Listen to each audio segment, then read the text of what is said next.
All right, guys, in case you can't tell, I've been sweating like hell. Me and my dad are headed to the track. Dad's finishing strapping down Heartbreaker right now. We're gonna go give this thing our best shot tonight. I don't know what the hell the truck's gonna run. I have no clue what it's gonna do. I think David in the silver Cummins is gonna come and meet us. We're gonna run like we did down at Rudy's. He beat me bad last time, so maybe I'll get some sweet revenge.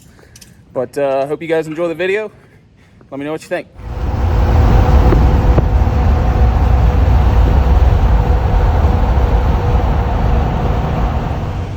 All right, y'all, we made it down here to Greer Dragway. I'm fixing to unload the truck, get it prepped. We're gonna try and go out for our first pass here in just a few minutes. I'll get my dad to film it, so watch out.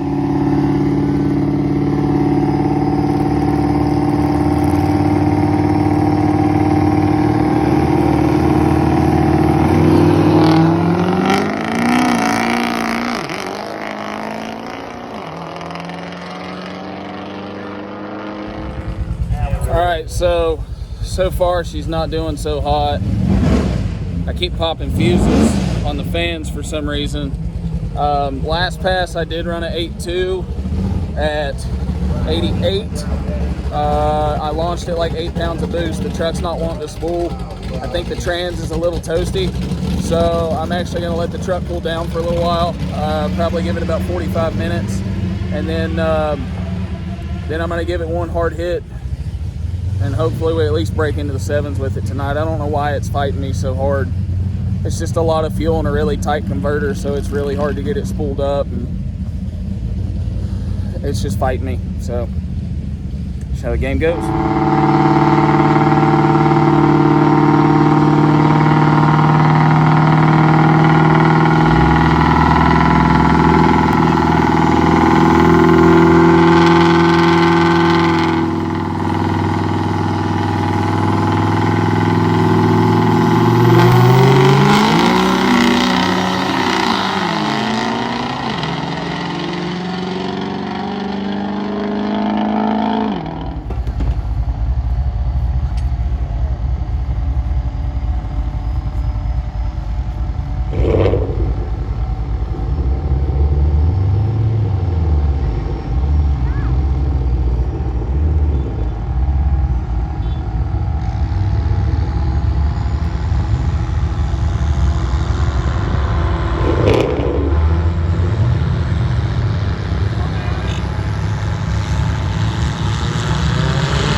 So to everybody who doesn't know, this is my fucking arch enemy.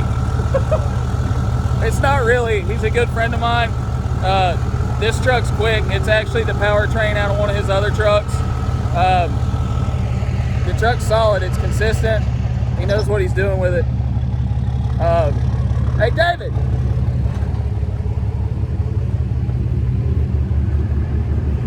Say hi to everybody.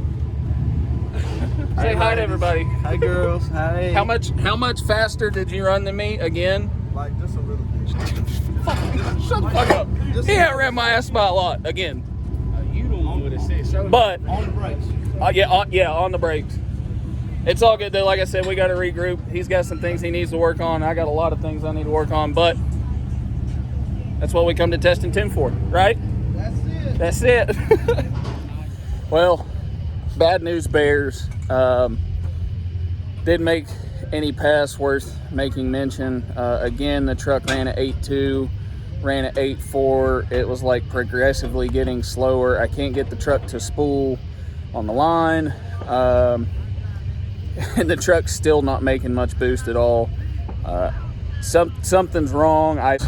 There's definitely a lot of things that I can do to straighten the truck up as far as getting it where it needs to be. I mean, again, this is only the second time it's ever been on a track. There's still a lot of bugs to work out. I mean, this truck, I feel like it does amazing on the street, but track numbers don't lie. The power's not being put down somewhere, whether it's, I don't feel like it's the engine. I don't feel like it's the transmission. I'm getting a lot of fuel down low, but I'm not getting a lot of fuel up high. So I'm not sure. The truck doesn't have a mechanical IPR. So I'm not sure if it's blowing the IPR open. I'm going to have to go back through and look at data logs and try and figure it out. But all I can do is go back home, regroup, tear some shit apart, look into it, see if something's actually broken or needs to be repaired. But that's where we're at.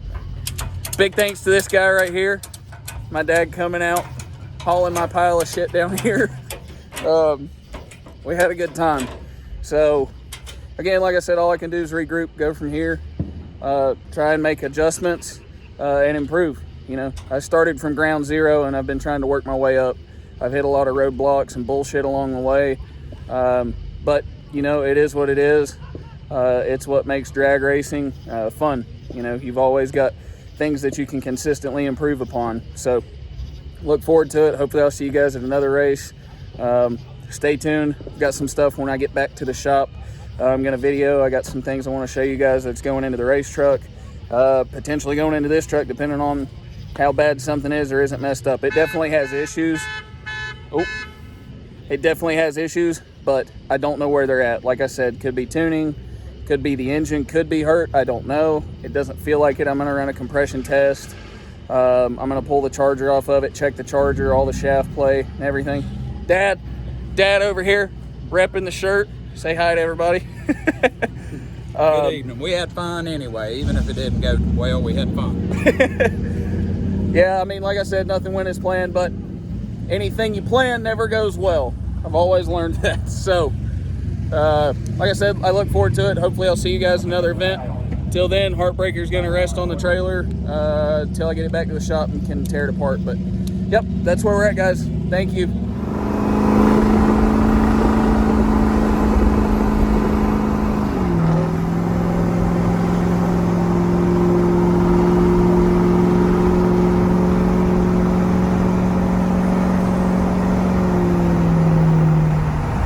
My aluminum stack finally has a purpose.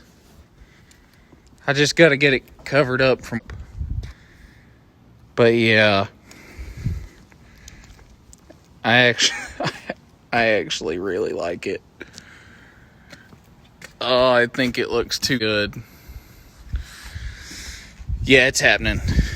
It's getting stacked. Fuck it. Why not? What's up, guys? Good morning. It is Saturday, July 2nd. So a couple days ago, we went to the drag strip. I'm sure you guys have already seen the footage. And didn't do so hot.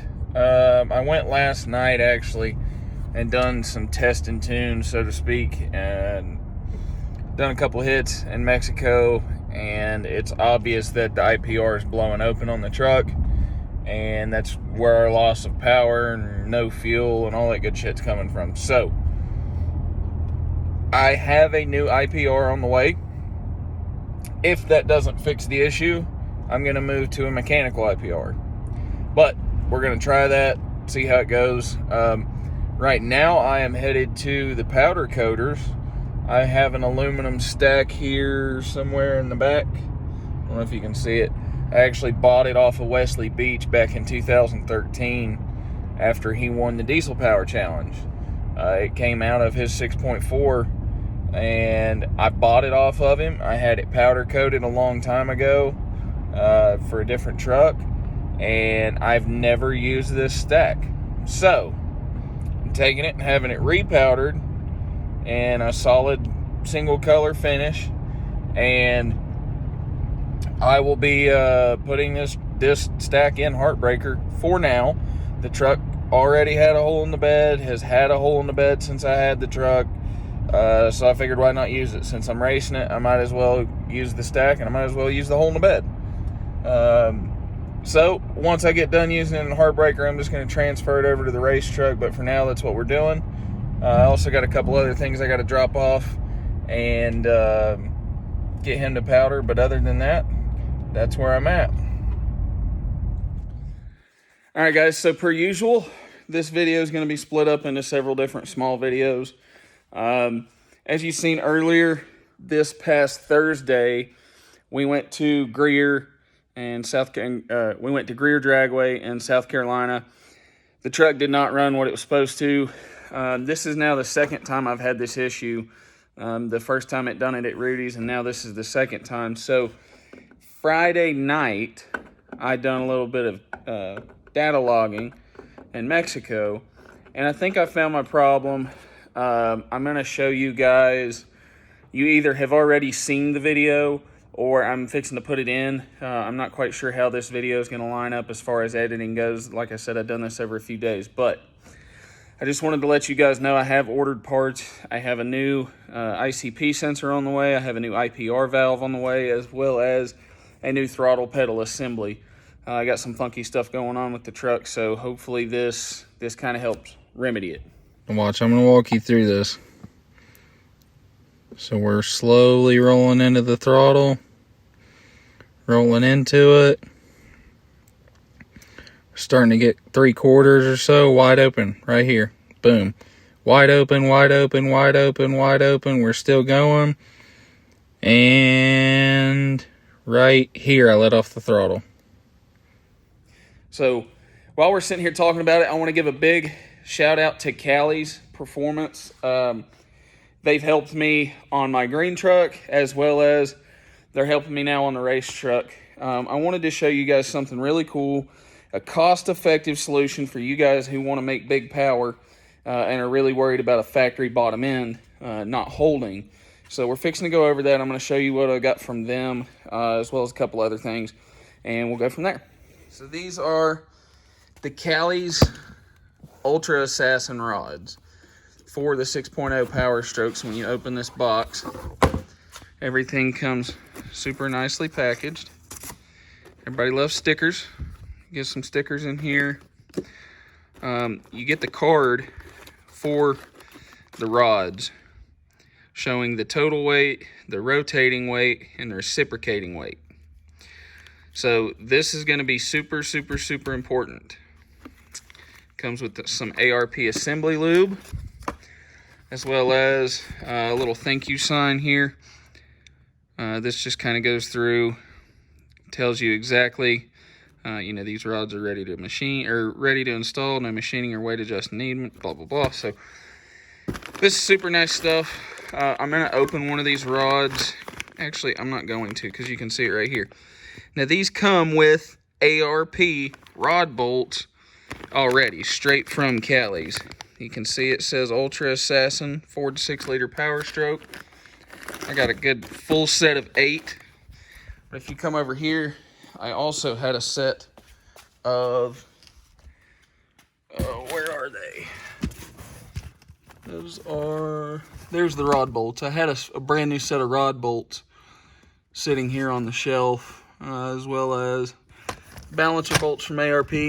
Big shout out to ARP for supplying those. So the cool thing about the Callie's Ultra Assassin rods is they come in at a super affordable price point. They're $1,800 retail. I believe that is shipped to your door. They are a forged I-beam rod. They are not a billet rod. So they're not going to be rated for your, 2,500, 3,000 horsepower if that's what you're wanting to shoot for. But they will hold up to 1,500 horsepower. They have been proven. They actually have been proven at 1,587 horsepower, if I'm not mistaken. I can tell you this is what I run in both my trucks. This is what I'll be running in the race truck, and it's what I have in the green truck as well. It doesn't skip a beat. The cool thing about the Callie's rods is they're all American made. This stuff is made in Ohio. It's forged in Ohio. The whole 9 yards. Everything from Callie's is straight from the factory.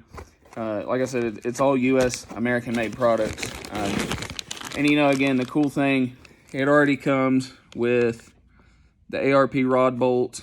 It already has your bushings. It already has everything in here. They are literally ready to assemble with a set of pistons of your choosing, wrist pins of your choosing, and, balance your rotating assembly. So a couple important things to me, when you're building a strong bottom end for a 6 liter. Some people choose not to. and some people choose not to put main studs in them. Me personally, all of my engines have main studs. Now that's going to require taking the block all the way down to a bare block, taking it and have it line bored or line honed to make sure that when you sandwich that bed plate to that block, it doesn't throw everything out of whack. The cool thing about all of my engines, between the Callies and ARP collaboration, they go hand in hand. And I'm going to show you guys what I mean. So when you order your Callies Ultra Assassin 6-liter Powerstroke rods, they already come assembled. You know, they've got the ARP bolts in them. And then you come over here and you say, what else do I need for a strong bottom end in my 6-liter? Well, first we're going to start off with a couple of simple things. Let me get this box closed up here. A couple of simple things that I think people forget are these bolts right here, and we're talking about your flex plate bolts and your harmonic dampener bolts. I feel like a lot of people just think that building a strong bottom end is just throwing forged parts in it, and you know, all the bolts that come out of it are just going to work just fine. No, it's not the case. Most of that stuff is torqued to yield. Once you torque it one time, it's not reusable. You can use it. Do I recommend it? No. Do I reuse my bolts? No. I get new bolts every time. I think, you know, a couple $100 in fasteners is a hell of a lot cheaper than having to build another motor, because the harmonic balancer come off of it or the flex plate come off of it and ruin the crank. You know, there's many things that can happen. So for me, I always choose to use the best fasteners on the market. Anybody who says otherwise, I really, really challenge you. ARP has years and years and years of experience behind them. They have a hell of an R&D department. They stand behind their products, and I can personally tell you that that's all I've ever run, and it's all I'm ever going to run. Now, another thing, just for reference, if this is the best affordable option for the Powerstroke enthusiast trying to build a hot rod on a budget.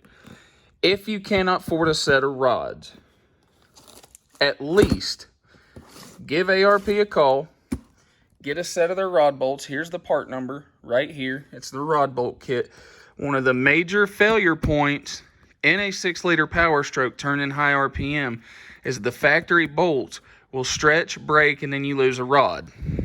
This right here remedies that. Now, I had this kit sitting on the shelf. I just want to show you guys, you know, if you look at the head of this bolt, it says the same exact thing that the bolts that come in the Callies rods say. It is literally the same bolt kit, but this goes to show you guys, you can buy this bolt kit for about $150 to $200, shipped to your door, and you can use them with your factory rods. Literally just take your old bolts out, put 2 new ones in each rod on the rod cap, torque them down accordingly, and these are so much better for your engine. So much better. They won't stretch, they won't break, and if they do, ARP will stand behind it. Now, one more thing, again, that most people don't do. This is your main studs. And I'm going to show you the part number on this. This is still unopened. But this is your main stud kit, MSK. That's going to go, I'll show you right over here. That's going to replace these bolts. So, you're going to get rid of every single one of these bolts, and it's going to replace it with the stud. Now, what I mean by line bore and line hole, what do you mean? What do you mean? What do you mean? You can see right here on the front of this engine, this is the block, and this is the bed plate. You can see right here, that's the mating line. All of that goop, there's your bed plate. And you're gonna have bolts, if I'm not mistaken, I don't think this one has them, but you can see an alignment dowel right here. Thought you had bolts. Maybe not on this one. But like I said, you want to make sure that you line bore, line hole to put in your studs here. If not, it will egg shape. It will actually clamp down tighter, and this crank will not be turned ever. I mean, and if it does, it's going to chew the bearings out of it. Same thing for your rods, guys. You want to make sure when you stick anything new in an engine, you want to check and verify that the crank, all the journals on it, are good and in round and in spec. and you want to make sure that your bed plate, your rods, everything is all up to I could sit here and go over a million things as what to do and what not to do. It's very labor intensive. When I get to the point of finishing the engine build right here for the race truck, I am going to video the entire process, show you guys torque specs, how I clearance things, how I don't. Now, keep in mind, I'm not a professional engine builder at all. I built the motor in the green truck in a nasty, nasty paving shop. It's still running to this day. So, I know a little bit about what I'm doing, but I don't know everything. I've had a whole lot of help from people, and I had a whole lot of guidance when I was building that other engine, and I'm going to do the same thing with this one. But I want to share with you guys what I done, how I done it, and how the process goes from start to finish, basically. It's what I didn't get the opportunity to do with the green truck. So that's what I want to show you guys with the race truck. That being said, I'm going to wrap this video up. This is, again, a different style video than what I usually make, but I wanted to show you guys some of the parts that I have. Like I said, I've said this for months, just be patient. I'm bringing content as swiftly as I can. This stuff costs me a lot of money, guys. A lot of money, and I can promise you that YouTube is not paying for it yet. You know, I was able to monetize a long time ago, but I am not making nowhere near enough money. I mean, I might make enough money to you know, buy a $150 set of rod bolts. And I'm spending thousands of dollars. So this is, it's time consuming, guys. If you enjoy watching this stuff and you enjoy seeing the products that I have and the parts that I have and the things that are going on the race truck, please drop a comment, like, subscribe, hit that notification bell so that you guys will know when I post, and we'll keep this process moving forward. I'll keep ordering Go Fast goodies, and as you can see, there's a bunch. You know, I just want you guys to know that it does cost me money, and that's why this stuff takes time. But I appreciate you guys watching. Please, today is July 4th. Enjoy your day. Enjoy the time with your family. Be smart. Be safe. Keep your nose down and your head up. And I will see you guys next time.